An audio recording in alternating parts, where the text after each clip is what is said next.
to be compliant with EUDR, every single cocoa farm has to be mapped.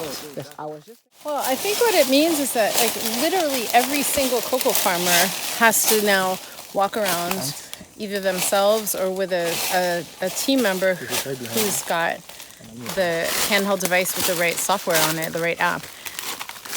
Every single cocoa farm has to be polygon mapped. Every coffee farm, every soy farm, every rubber farm, every cattle farm. What are the EUDR commodities I'm missing? Timber. Yeah. Every single one of these farms has to be walked.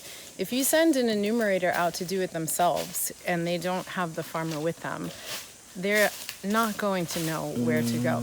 So what this means is, what is one cost of EUDR compliance?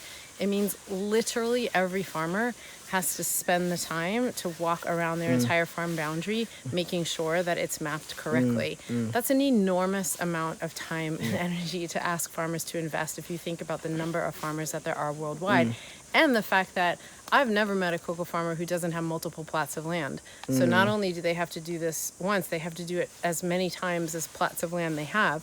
That's a huge ask. And I don't know what compensation looks like for this, but they'll be compliant. It should, it's basically saying do this or you will no longer have market access. This is a pretty big demand to place on cocoa farmers.